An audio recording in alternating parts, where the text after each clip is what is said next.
Hello friends, आज का हमारा टॉपिक है सर्ट्स, यानी कि हम प्रूफ करेंगे कि जितने भी सर्ट्स होते हैं वो इरेशनल नंबर होते हैं। ठीक है, यानी किस तरह, और ये भी टॉपिक बहुत इंपॉर्टेंट है, यानी जितने भी वर्गमूल होते हैं एक अपरिमेय संख्या होती हैं वो कैसे प्रूफ करेंगे। तो बच्चों, इस टॉपिक को समझने के लिए हमें कुछ बेसिक कॉन्सेप्ट नंबर सिस्टम का यानी रियल नंबर का समझना पड़ेगा। देखो बच्चों, इस टॉपिक को समझने से पहले कुछ बेसिक चीज़ें हैं जिसको हम समझ लेते हैं। सबसे पहले बात करते हैं हम रियल नंबर की। रियल नंबर, जैसा कि हम पढ़ भी चुके हैं पहले भी, रियल नंबर यानी वास्तविक संख्याएं, वास्तविक संख्या, है ना। 10th क्लास के हिंदी मीडियम के बच्चों को भी इतनी बातें तो पता होंगी कि रियल नंबर क्या होता है ना। जरूरी नहीं है कि हम वास्तविक संख्या बार बार लिखें। तो देखो बच्चों, रियल नंबर के अंदर दो नंबर होते हैं, आपको पता है, हम पहले भी पढ़ चुके हैं। कोई नंबर अगर रियल नंबर है तो या तो वो रेशनल होता है, रेशनल नंबर होता है, या वो इरेशनल होता है ना बच्चों। यानी कि परिमेय संख्या होता है या तो वो, या अपरिमेय संख्या होती है। ठीक है बच्चों, परिमेय संख्या लाइक आपको पता है P/Q फॉर्म, है ना। इनकी डेफिनेशन तो हम पहले ही पढ़ चुके हैं, अब इसको शॉर्ट में थोड़ा पढ़ रहे हैं। ठीक है, रेशनल नंबर क्या होते हैं जिनको हम P/Q के फॉर्म में लिखते हैं, वेयर Q, ये जो Q है नॉट इक्वल टू 0, Q 0 नहीं होना चाहिए। और जितने भी इरेशनल नंबर है ना, इनको हम रूट P के फॉर्म में लिखते हैं, where P must be positive, जहाँ P पॉजिटिव होना जरूरी है, लाइक √2, √3, √5, √6, √7, इस तरह से, है ना। तो बेटे हमारा टॉपिक ही यही है आज कि how to prove surds are irrational, यानी कि वर्गमूल एक अपरिमेय संख्या होती है। जितने भी ये स्क्वायर रूट होते हैं ये सभी एक अपरिमेय संख्या होती हैं। लाइक √2 ये भी एक इरेशनल नंबर है, √3 भी इरेशनल है, √5 भी इरेशनल है, √6, √7, इस तरह से ये इरेशनल नंबर है। तो इनको हम कैसे प्रूफ करेंगे कि ये इरेशनल नंबर है। तो इसके लिए सबसे पहले हमें रेशनल नंबर के बारे में जानना जरूरी है। देखो, ये जो टॉपिक है हमारा, ये कॉन्ट्रडिक्शन पे डिपेंड है ना। देखो, हमें पता है कि जितने भी नंबर सिस्टम है, या तो जितने भी रियल नंबर में आते हैं या तो वो रेशनल होते हैं या तो इरेशनल। तो सबसे पहले हम इन शर्ट्स को, जैसे हम एज्यूम करके चलेंगे कि ये जितने भी शर्ट्स हैं यानी कि रूट वाली संख्याएं हैं वो रेशनल होती है। हमने मान लिया, मान लो सपोज करो √2 एक रेशनल नंबर है, हम ऐसा एज्यूम करके चलेंगे, है ना। और फिर हम क्या करेंगे, उसे किसी भी तरह से ये प्रूव करेंगे कि वो रेशनल नहीं है। तो अब अगर वो रेशनल नहीं है तो रियल नंबर में जितने भी नंबर होते हैं या तो रेशनल होते हैं या तो इरेशनल, है ना। तो अगर वो हम प्रूफ कर दें कि ये रेशनल नहीं है तो अपने आप ही क्या हो जाएंगे, इरेशनल प्रूफ हो जाएंगे वो, है ना। कि अगर वो रेशनल नहीं है तो क्या है, वो इरेशनल है। लेकिन इनको कैसे करेंगे, तो उसके लिए सबसे पहले हमें रेशनल नंबर की थोड़ी सी बात जाननी होगी। देखो, अगर मैं रेशनल नंबर की बात करूँ तो आप कहोगे कि P/Q फॉर्म का फॉर्म करता है रेशनल नंबर, जहाँ Q नॉट इक्वल टू 0 होता है। लाइक अगर मैं कहूँ 4/3 तो आप कहोगे ये रेशनल नंबर है। ठीक है बच्चों, अगर मैं कहूँ 4/3 तो आप कहोगे ये रेशनल नंबर है, बिकॉज P/Q फॉर्म करता है। अगर मैं कहूँ 1/2 तो ये रेशनल नंबर है। अगर मैं कहूँ 3/7 तो ये भी रेशनल नंबर है ना। यानी आप अगर रेशनल नंबर के नेचर को ध्यान से देखो तो यहाँ पे जो P/Q है, जैसे ये P है और ये Q है, आपने HCF निकालना सीखा है। अगर मैं 4 और 3 का HCF निकालूँ, जैसे 4 और 3 का HCF, 4 और 3 का HCF, तो आप देखोगे 4 का HCF मैंने बताया भी था कि जब कॉमन फैक्टर नहीं होता तो HCF 1 होता है। लाइक 4 को तोड़ेंगे 2 की पावर 2 और 3 को तोड़ेंगे 3 1 जा 3, है ना। तो इसका HCF क्या आएगा, 1 1 दोनों में कॉमन है ना, 2 इसमें नहीं है, छोड़ देंगे तो HCF 1 आएगा, है ना। 4 3 का HCF 1 आ गया। अच्छा, 1 और 2 का HCF क्या आएगा, अगर 1 और 2 का HCF निकालूँ तो 1 को तो मैं 1 1 जा 1 लिखूँगा और 2 को 2 1 जा 2 लिखूँगा, तब भी HCF क्या आएगा, 1 आएगा, है ना। तो 1 और 2 इन दोनों का भी HCF 1 आया। अच्छा, 3 और 7 के HCF की बात करूँ, 3 और 7 की, तो 3 को मैं लिखूँगा 3 × 1 और 7 को लिखूँगा 7 × 1, है ना। यानी HCF क्या आएगा, 1 आएगा। यानी आप देखोगे जितने भी रेशनल नंबर है जिनको P/Q के फॉर्म में लिख रहे हैं तो इसका P न्यूमरेटर और डिनोमिनेटर इन दोनों का HCF ऑलवेज 1 होता है ना। आप कहोगे नहीं सर ऐसा थोड़ी होता है, जैसे अगर मैं 10/14 ले लूँ तो आप कहोगे सर इन दोनों का HCF 1 थोड़ी है। देखो 10 को तोड़ेंगे 2 × 5 और 14 को तोड़ेंगे 2 इंटू 7, तो HCF तो 2 आ गया, है ना बच्चों। तो यहाँ पे HCF बनता है, यहाँ भी HCF बनता है, यहाँ भी HCF बनता है, लेकिन यहाँ तो HCF 1 नहीं है, जबकि ये रेशनल नंबर है ना। तो बच्चों ये P/Q फॉर्म है, रेशनल नंबर भी है, HCF यहाँ 1 नहीं है। HCF 1 इसलिए नहीं है क्योंकि ये स्टैंडर्ड फॉर्म में नहीं है अभी। अगर इसका स्टैंडर्ड फॉर्म या इसका लीस्ट फॉर्म लिखे तो इसको पहले हम कैंसिल आउट करेंगे, 2 5 जा 10 और 2 7 जा 14, यानी इसका स्टैंडर्ड फॉर्म जो है 5/7 है। और अब 5/7 यानी कि 5 और 7 का HCF निकालेंगे तो 5 का फैक्टर 5 इंटू 1 और 7 का factor 7 into 1, that means HCF कितना आ जाएगा, 1 आ जाएगा। यानी अगर इस बात को देखा जाए तो जितने भी P/Q फॉर्म होते हैं इन दोनों में न्यूमरेटर और डिनोमिनेटर का HCF ऑलवेज 1 होता है। यानी कि जब उसको लीस्ट फॉर्म में कर देंगे तो उन दोनों में कोई ऐसी कॉमन चीज़ नहीं होगी जिससे वो कट जाए, क्योंकि जितना कटना होगा वो तो कट जाएगा। उसके बाद लीस्ट फॉर्म बनेगा, उसका मिनिमम कितना वो कट सकता है वो, है ना। उसके बाद इन दोनों का HCF निकालोगे तो ऑलवेज 1 ही आएगा। यानी इस बात को, ये जो HCF मैं बता रहा हूँ, इस बात को हम ऐसे भी लिख सकते हैं इस तरह से कि अगर ये रेशनल नंबर है P/Q तो ये P और Q का जो कॉमन फैक्टर है वो 1 है। यानी इन दोनों का फैक्टर, कॉमन फैक्टर का मतलब यही ऐसा नंबर जिससे दोनों कट जाए, है ना। तो ये किसी भी टेबल से नहीं कटेगा, 1 से ही कटेगा, ये भी 1 से ही कटेगा दोनों, है ना। 1 के अलावा कोई फैक्टर नहीं है ना। तो इसको आप ये कह सकते हो कि P/Q यानी कि P और Q का जो HCF होता है वो 1 होता है, या ये कह सकते हो इसका कॉमन फैक्टर 1 होता है, 1 के अलावा कुछ भी नहीं होता है। यानी कि आप ये भी समझ सकते हो, अब इतनी बात तो समझ में आ गई होगी कि अगर कोई रेशनल नंबर है, जो रेशनल नंबर है,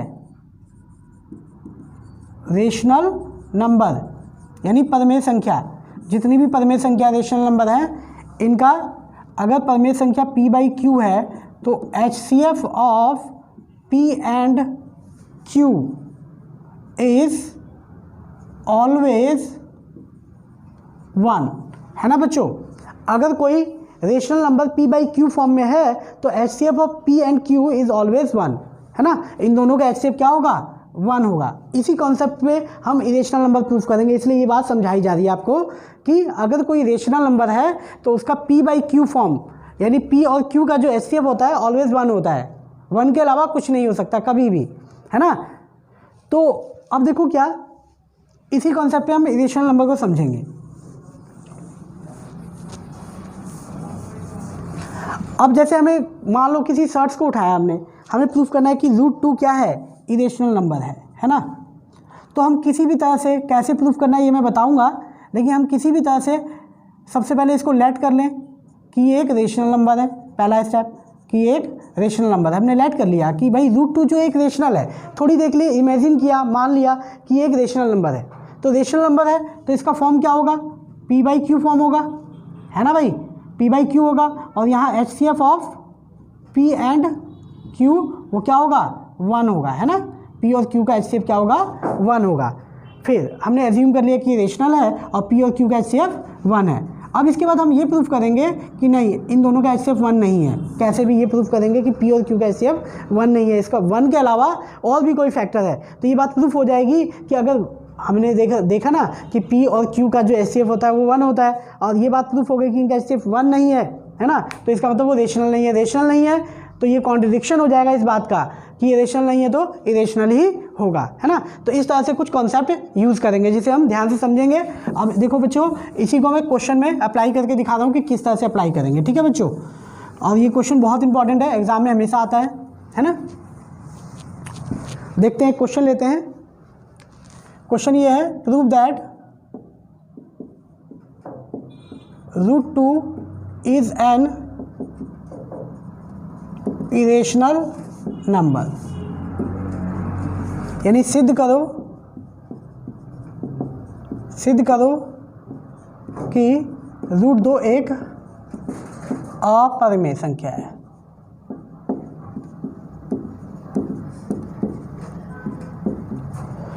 देखो बच्चों, इसे कैसे प्रूव करेंगे, बहुत इजी है, बस एक थ्योरम टाइप में है। कुछ स्टेप्स आपको याद रखने पड़ेंगे, है ना।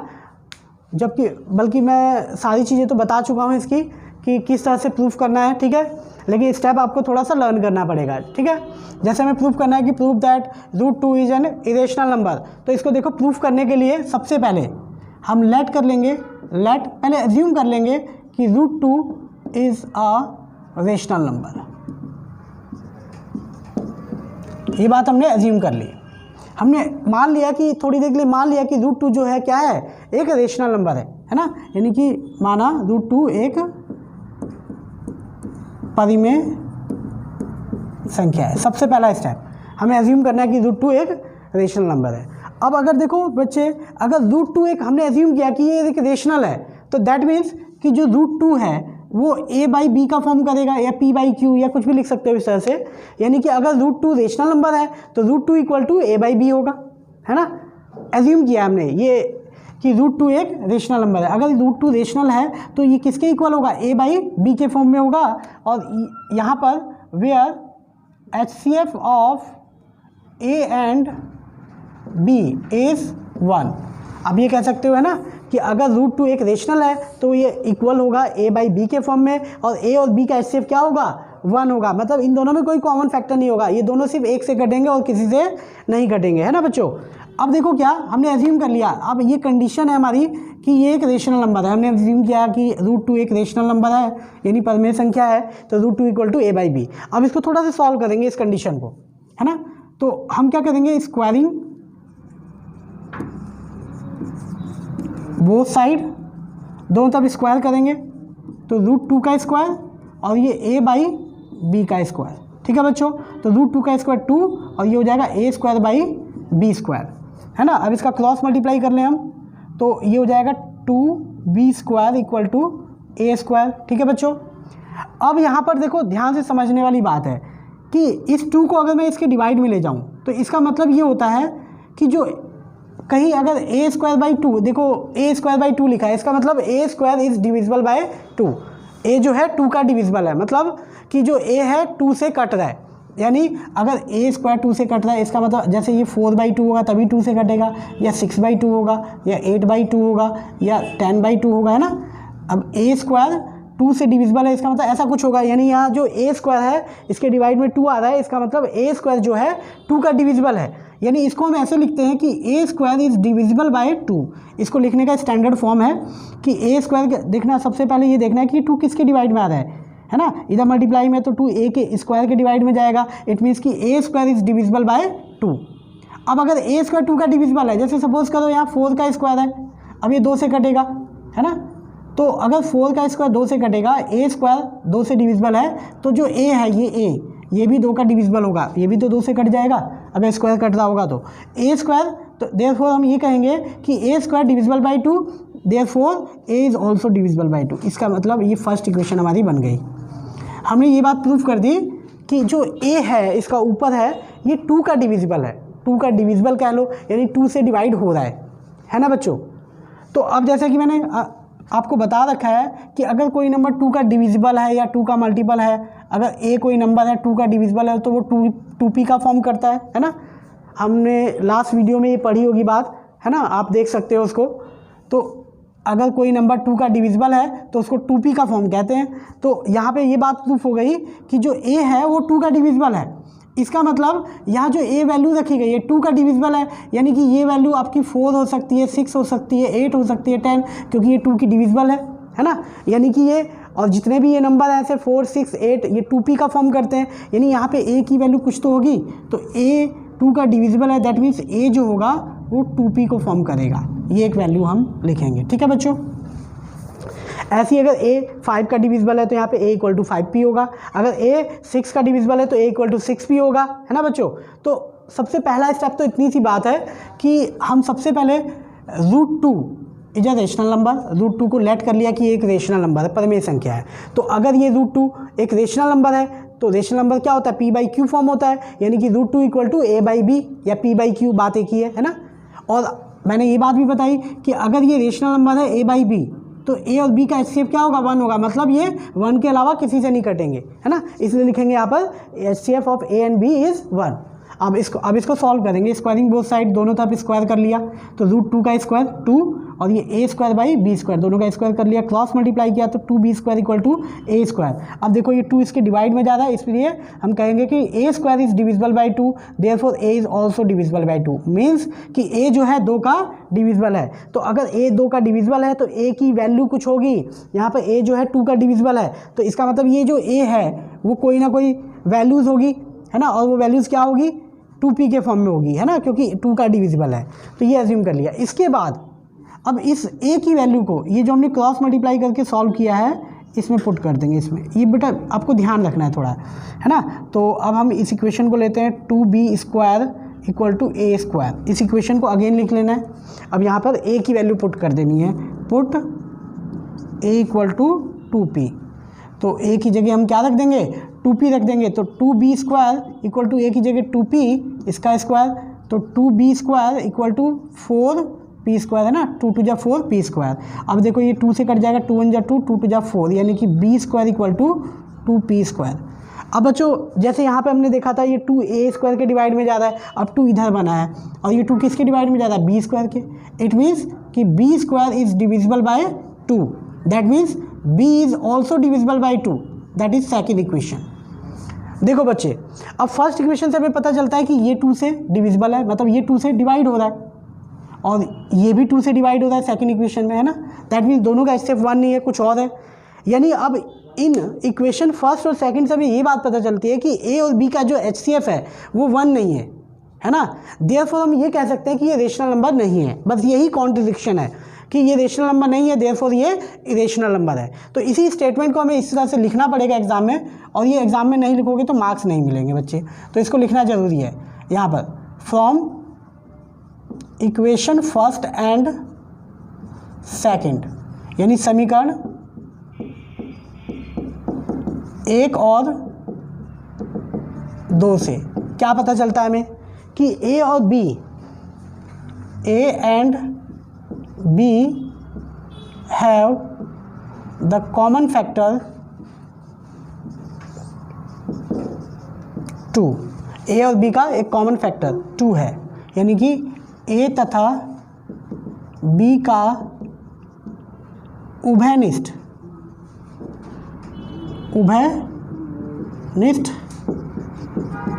गुणनखंड 2 है। देयरफॉर, क्योंकि इन दोनों का HCF 2 है, देयरफॉर आवर एजम्पशन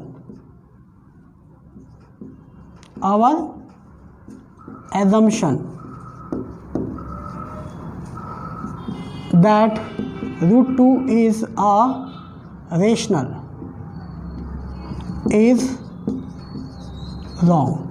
यानी कि therefore our assumption that root 2 is a rational number is wrong।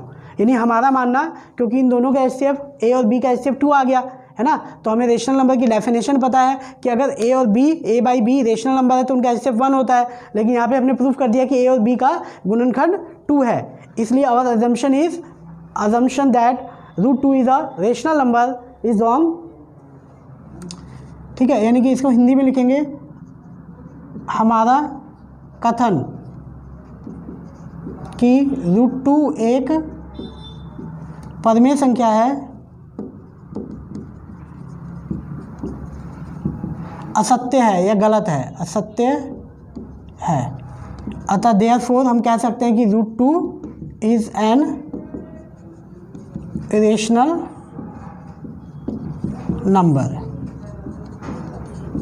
यानी हिंदी में रूट 2 एक अपरिमेय संख्या है। ठीक है बच्चों, तो आप ध्यान से इसके स्टेप को याद कर लोगे। थोड़ा सा स्टेप है जिनको लर्न करना है, हर क्वेश्चन एक ही तरह से होगा। जैसे अगर यहाँ रूट 3 दे दूँ मैं कि prove that root 3 is an irrational number, तो बस यहाँ पे रूट 3 रहेगा, रूट 3 यहाँ 3 आएगा, 3 आएगा, 3 आएगा, है ना। यानी कि a is divisible by 3, then a equal to 3p।